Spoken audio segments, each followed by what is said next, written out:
ଅନ୍ଧାର ଭିତରେ ଚାରିଆଡ଼କୁ ଅନଉଥିଲା ବାସୁ। ଭୟ ଥିଲା କିଏ କାଳେ ତାକୁ ଦେଖୁଥିବ କି ପଛେ ପଛେ ଆସୁଥିବ। ନା, କେହି ନାହାନ୍ତି। କାନ୍ଥ ଆଢ଼ୁଆଳରୁ ନିଜକୁ ବାହାର କରି ହସ୍ପିଟାଲର ଜଙ୍ଗଲିଆ ରାସ୍ତାରେ ଖୁବ୍ ଜୋରରେ ଦୌଡ଼ିବାକୁ ଲାଗିଲା। ହାତରେ ତାର କୁନି ଛୁଆଟା କିଛି ଘଣ୍ଟା ଆଗରୁ ଜନ୍ମ ହେଇଛି। ହେଲେ ଡାକ୍ତର ଓ ନର୍ସ ଦିଦି କହିଲେ ଛୁଆଟା ବେମାରିଆ, କାନ୍ଦିଲା ନାହିଁ ଜନ୍ମ ପରେ। ହୁଏତ ମାନସିକ ବିକଳାଙ୍ଗ କିମ୍ବା ହାର୍ଟ ବେମାରୀ ହେଇଥିବ, ବେଶୀ ଦିନ ବଞ୍ଚି ନପାରେ। କ'ଣ କରିବ ଏମିତି ପୁଅଟାକୁ ନେଇ ସେ? ବୁଦାମୂଳରେ ଫିଙ୍ଗିବା କିମ୍ବା କୂଅରେ ପକାଇବା ଅପେକ୍ଷା କାହାକୁ ଦେଇଦେବା ଭଲ। ହେଲେ କିଏ ପାଳିବ ଏମିତି ଛୁଆକୁ? ଆଗରୁ ଆଡ଼ଭାନ୍ସ ଦେଇଥିବା ଧାଇ ତ ସଫା ମନା କରିଦେଲା ଏ ଛୁଆକୁ ନେବା ପାଇଁ। ଗତଥର ଜନ୍ମ ହୋଇଥିବା ପୁଅଟାକୁ 20,000ରେ ବିକିଥିଲା ସେ। ଦଲାଲ ଧାଇ ଓ ନର୍ସ ଦିଦି 8,000 ନେଇ ତାକୁ 12,000 ଟଙ୍କା ଦେଇଥିଲେ। ଏଥର ଅଷ୍ଟମ ଗର୍ଭ, ଅଧିକରେ ସଉଦା ହୋଇଥିଲା।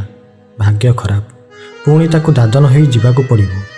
ଦେବୀ ଟିକେ ସକଉଥିଲା ଛୁଆଟାକୁ ବାସୁ କୋଳକୁ ଦେଲା ବେଳକୁ।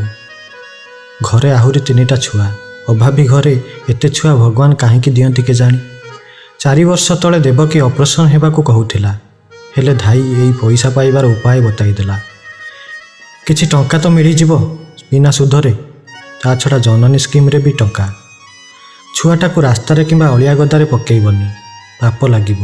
ରାଣ ଦେଇଛି ଦେବୀ, ଦିଦି ଯେଉଁଠି କହିଛନ୍ତି ସେଇଠି ଛାଡ଼ିବ। ଅନ୍ଧାର ଭିତରେ ଚମକି ପଡ଼ିଲା ବାସୁ। ଆଗରେ ଥିବା ବଡ଼ ନାଳରେ ବର୍ଷା ପାଣିରେ ବନ୍ୟା ଜଳ ଭରିଯାଇଛି। ଅଣ୍ଟାଏ ଖଣ୍ଡେ ପାଣି ହେବ। ନାଳ ସେପଟକୁ ଯାଇ ତାକୁ କାମଟା ସାରିଦେଇ ଆସିବାକୁ ହେବ। ଦେବୀ ରାଣ ନିୟମ ପକାଇଛି। ପଲିଥିନ୍ ଜରିଟେ ଛୁଆଟା ଉପରେ ପକାଇ ମୁଣ୍ଡ ଉପରେ ବୁଜୁଲିଟା ରଖି ପାଣି ଭିତରେ ପଶିଲା ବାସୁ। ଧୀରେ ଧୀରେ ଆଗେଇ ପହଞ୍ଚିଲା ସେହି ଠିକଣାରେ, ନନ୍ଦ ଭବନ। ପଢ଼ି ଖୁସି ହେଲା ବାସୁ। ହିନ୍ଦୁ ଲୋକଙ୍କ ଅନାଥାଶ୍ରମ ବୋଧେ। ଭଲ ହେଲା। ଗେଟ୍ ପାଖରେ ଥୁଆ ହୋଇଥିବା ଦୋଳିରେ ଛୁଆଟାକୁ ରଖି ଉପରେ ଲଗା ହୋଇଥିବା ଘଣ୍ଟିଟାକୁ ଜୋରରେ ବଜେଇଲା ବାସୁ। ସାମ୍ନା କୋଠାରେ ଆଲୁଅ ଜଳିଲା ଓ 2 ଜଣ ଲୋକ ବାହାରକୁ ଆସିଲେ। ଟିକିଏ ଦୂରରେ ଲୁଚିଗଲା ବାସୁ। ଧଳା ରଙ୍ଗର କପଡ଼ା ପିନ୍ଧିଥିବା 2 ଜଣ ବୟସ୍କ ପୁରୁଷ ଓ ମହିଳା ବାହାରକୁ ଆସି ଦୋଳିରୁ ଛୁଆଟାକୁ କୋଳକୁ ନେବା ଦେଖି ଆଶ୍ୱସ୍ତ ହେଲା ବାସୁ। ତେବେ ହଠାତ୍ କୋଠା ଉପରେ ଥିବା କ୍ରସ୍ ଚିହ୍ନ ଦେଖି ଚମକି ପଡ଼ିଲା ବାସୁ। ଏଇଟା କ'ଣ ଖ୍ରୀଷ୍ଟିଆନ ଲୋକଙ୍କ ପୂଜାସ୍ଥଳ ବୋଧେ? ଆନନ୍ଦ ଭବନ, ନନ୍ଦ ଭବନ ନୁହେଁ। ପୁଣି ଥରେ ପଡ଼ିଲା ସାମ୍ନା ବୋର୍ଡ଼କୁ। ଗଛ ଡାଳରେ ଢାଙ୍କି ହୋଇଥିବା ବୋର୍ଡ଼ଟା ଏଥର ଟିକେ ଭଲ କି ଦେଖାଯାଉଥିଲା। ଦିଦି ତ ଏକଥା କହିନଥିଲେ। ବର୍ଷା କମିଯାଇଥିଲା ଯଦିଓ ପବନ ହେଉନଥିଲା। ଏମାନେ ଛୁଆକୁ କ'ଣ ନାଁ ଦେବେ? ଦେବୀ କହୁଥିଲା ପୁଅ ନାଁ କୃଷ୍ଣ ରଖିବ ବୋଲି। ଅଷ୍ଟମ ଗର୍ଭରେ ଜନ୍ମ। ସତରେ କ'ଣ ଭଗବାନ ଗରିବ ଘରେ ଜନ୍ମ ହୁଅନ୍ତି? ହେଲେ ଏଇଟା ତ ଅବାଗିଆ ଛୁଆ। ଭଗବାନ ତାକୁ ପରମାଇ ଦିଅନ୍ତୁ, ଯେଉଁ ଜାଗାରେ ହେଲେ ବଢ଼ୁ। ଅନାଥାଶ୍ରମର ଫାଦର ମାଇକେଲ ଛୁଆଟିକୁ କୋଳକୁ ନେଇ କହିଲେ, କେତେ ସୁନ୍ଦର ପୁଅଟାକୁ ଏ ରାତିରେ କିଏ ଛାଡ଼ିଛି କେଜାଣି? ସହାୟିକା ଯମୁନା କହିଲେ, ଫାଦର, ଆଜି ଜନ୍ମାଷ୍ଟମୀ, ପିଲାଟାର ନାଁ କ'ଣ ରଖିବା?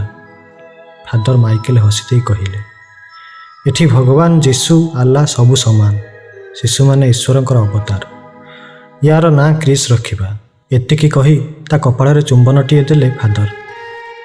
ହଠାତ୍ ଛୁଆଟା କାନ୍ଦି ଉଠିଲା। ସେତେବେଳକୁ ତରବର ହୋଇ ସେ ଜାଗା ଛାଡ଼ି ଚାଲି ଆସିଥିଲା ବାସୁ। ଆଉ ସେଇ ରାତିର ଅନ୍ଧାର ଭିତରେ ଦେବୀକୁ ନେଇ ହସ୍ପିଟାଲ ବାହାରକୁ ଗଲାବେଳକୁ କହୁଥିଲା, ଛୁଆ ଠିକ୍ ଅଛି, ବ୍ୟସ୍ତ ହଅନା। ଧାଇର ଆଡ଼ଭାନ୍ସ ଟଙ୍କାଟା ଆର ବର୍ଷକୁ ଛୁଆ ଦେଲା ବେଳକୁ ସୁଝିଦେବା। ଏଥର ତ ଅଷ୍ଟମ ଗର୍ଭ ଧୋକା ଦେଇଦେଲା। ବାସୁର ହାତକୁ ଚିଞ୍ଚାଡ଼ି ଦେବୀ କହିଲା, ପୋଡ଼ା ମୁହାଁ, ଧରମ ଛଡ଼ା, ମୋତେ କ'ଣ ମେସିନ୍ ଭାବିଲୁ? ଡାକ୍ତରଙ୍କୁ କହି ଏଥର ମୁଁ ଅପରେସନ୍ କରିଦେଇଛି। କାନ୍ଦୁଥିଲା ଦେବୀ। ହତବାକ ହେଇ ବାସୁ ଭାବୁଥିଲା, ତା ଭିତରେ ଲୁଚିଥିବା କଂସର ଆତ୍ମାକୁ ଦେବକୀର ଅଷ୍ଟମ ସନ୍ତାନ ମାରିଦେଇ ଗୋପରେ ବଢ଼ୁଛି। ବର୍ଷା ପୁଣି ଆରମ୍ଭ ହୋଇଯାଇଥିଲା। ସେଇ ବର୍ଷା ଆଉ ଅନ୍ଧାର ଭିତରେ ଦୁହେଁ ଉଭେଇ ଗଲେ।